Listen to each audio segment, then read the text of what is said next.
घटनाक्रम में जिस बात को लेकर बताया गया है कि बाबा फेसबुक से देख करके दुनिया के सामने सारा डेटा दे रहे थे, नंबर एक, सबसे पहले यही से शुरू कर लेते हैं कि अगर फेसबुक से देखकर बाबा दे रहे थे तो सबसे पहला तो आंसर यह है जो मेरी तरफ से है कि बाबा ने अगर फेसबुक से देख करके भी जवाब दिया, भाई सीधी सी बात है ना, अपन तो एक सिंपल साधारण नागरिक की तरह बात कर लेते हैं, आप और हम कोई ना तो पत्रकार है ना कुछ है, सर्वसामान्य की तरह अपन बात कर लेते हैं।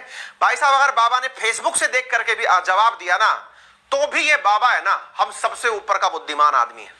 चलो एक बार में इस बात को रफा दफा करते हैं।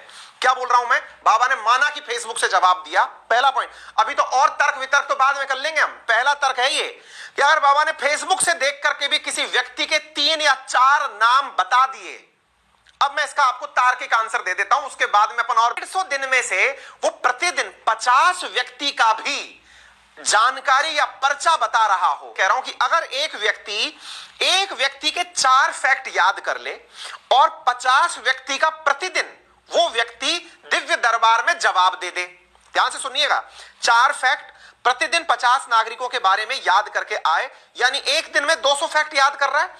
200 फैक्ट याद करके वो व्यक्ति 150 दिन इस प्रकार का परिचय दे दे। सिंपल मैथमेटिक्स लगाना भाई, मेरे को गणित नहीं पता आती, आप केवल बता दीजिए 150 दिन 200 फैक्ट, यार ये कितना नंबर हो गया है? 150 गुणा 200, कमेंट बॉक्स में नंबर लिख दो, हजारों में नंबर चला जाता है। और मैं आपसे दावा करता हूं साथियों, यदि आप इतने फैक्ट खुद भी याद कर लो ना, यदि आम जन के नाते हम ये मान लें कि हम खुद भी याद कर लेंगे इतने नंबर, भाई साहब मैं कह रहा हूं आपसे कि नंबर कहीं और ही चले जाएंगे। हजारों की संख्या में फैक्ट्स यदि कोई व्यक्ति याद करके आपके सामने मंच पर प्रदर्शन करने भी आ जाए, तो वो कोई साधारण व्यक्ति नहीं है, वो कोई साधारण मनुष्य नहीं है। नंबर 30,000 पार हो रहा है। मैं कह रहा हूं तर्क करने वालों से एक बेसिक तर्क कर लीजिएगा कि ये बाबा मान लिया कि एक बार के लिए रट के फेसबुक से आया है, मान लो भाई, ठीक है, 150 दिन देश दरबार लगाता होगा, 50 फैक्ट। अब मैं कह रहा हूं 30,000 का नंबर 1/3 कर दो, 10,000, और 1/1 नहीं, 1/10 कर दो यार, 3,000। मैं कह रहा हूं 3,000 फैक्ट एक स्टूडेंट के नाम पर आप याद करके दिखा दो। भाई साहब मैं कह रहा हूं अपन जैसे लोग 3,000 फैक्ट याद कर ले, परीक्षाएं पास हो जाती हैं, मजाक नहीं है।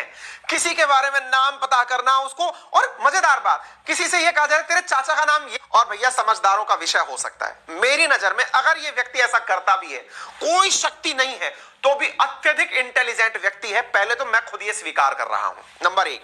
अब दूसरी बात जो स्वीकारोक्ति है मैं वो दे देता हूं। दूसरी स्वीकारोक्ति मेरी तरफ से यह है कि इस व्यक्ति के पास अगर कोई दिव्य शक्ति भी हो तो इससे मैं इनकार नहीं कर सकता, क्योंकि मैं खुद ऐसे संस्कारों और ऐसे परिवेश में पढ़ा हूं। मैं जिस सनातन धर्म संस्कृति की पालना करता हूं, मैं आज तक ऐसे किस्से कहानियों के साथ जीता आया हूं। जिस तरह के ईश्वर में मेरी श्रद्धा है, जिस तरह के ईश्वर में मेरा विश्वास है, और मुझे यह विश्वास है कि ऐसी दैवीय शक्तियां होती हैं जो लोगों के बारे में बहुत सी जानकारियां आपको उसी महिमा मंडन से बता देती हैं। तो मुझे दिव्य शक्तियां होती हैं, मंत्रों में शक्तियां होती हैं, इस बात पर 1% गुरेज नहीं है। हां, इनके पास है या नहीं, ये मैं सर्टिफिकेट बांटने वाला कोई कोर्ट नहीं हूं, मैं कोई जज नहीं हूं। मैं अपनी राय कहां रख रहा हूं, जहां आपने मुझसे मांगा था कि सर अपने आपकी क्या राय है वो जरूर बताइएगा, क्योंकि आपने लास्ट सेशन में मुद्दा बताया था, अपनी राय नहीं बताई थी। तो भाई मैंने अपनी राय के नाम पर, अगर ये व्यक्ति सबके फैक्ट याद करके आता है तो अत्यधिक इंटेलिजेंट है। नंबर दूसरा, अगर इनके पास कोई सिद्धि है तो मैं इनकार नहीं कर सकता, क्योंकि सिद्धियों में वो क्षमता होती है। मैं आपको एक कहानी रिकमेंड किया था लास्ट टाइम, अगर याद हो आपको, तो मैंने आपको चंद्रा स्वामी की कहानी कहा था, रिकमेंड की थी, अगर समय मिले तो पढ़ के आना। आपको जानकर आश्चर्य होगा, चंद्रा स्वामी ने, भारत के विदेश मंत्री हुआ करते थे नटवर सिंह, नटवर सिंह के सामने मार्गरेट थेरेसा थी या कौन सी थी, थेरेसा में थी या कौन थी, नाम भूल गया यार, मैं खुद नाम भूल जा रहा हूं, है ना। ये नाम यदि ये याद रख लेता तो बहुत बड़ी बात है। भाई साहब उन्होंने इंग्लैंड की एक प्रधानमंत्री के बारे में ये बोल दिया था उनके सामने, जबकि वो केवल उस समय अपोजिशन की लीडर थी। चंद्रा स्वामी ने बोला था कि आप या तो 9 साल के लिए या 11 साल के लिए या फिर 13 साल के लिए प्रधानमंत्री रहेंगी भाई हमारे देश, ठीक है। तो अगर आपको लगता है कि माइंड रीडिंग भी है, तो मैं कह रहा हूं भाई कुछ भी है, ये आदमी अत्यधिक इंटेलिजेंट है। और भाई साहब अगर ये बात सच है, क्योंकि देखिए इस व्यक्ति का एक बात मानना है और वो ये है कि इनके ऊपर कृपा है, कृपा है ईश्वर की। और देखिए, ईश्वर की कृपा से 1% इनकार नहीं किया जा सकता। हमारे देश में बहुत से सिद्ध पुरुष हुए हैं, ऐसे बहुत से ज्ञानी पुरुष हुए हैं जिनके पास में बहुत जबरदस्त ज्ञान और विवेक रहा है, उससे इनकार नहीं किया जा सकता। और यही व्यक्ति इस बात को बार बार बोलता है कि मैं सनातन धर्म का एक प्रवर्तक हूं, और ऐसी स्थिति के अंदर लोग मेरे पीछे इसलिए पड़े हैं क्योंकि मैंने बागेश्वर धाम सरकार के नाम पर मिरेकल्स जो करने के नाम पर धर्मांतरण लोग करवाते थे, उनकी घर वापसी करवाई है। असल में हुआ क्या है, कुछ दिनों पहले इन्होंने दिसंबर माह के अंदर मध्य प्रदेश के दमोह नामक जिले के अंदर लगभग 165 परिवारों के 328 लोगों को क्रिसमस के दिन घर वापसी कराई थी। उन्हें ईसाई धर्म से वापस हिंदू धर्म में कन्वर्ट कराया था। वो पहले कभी इस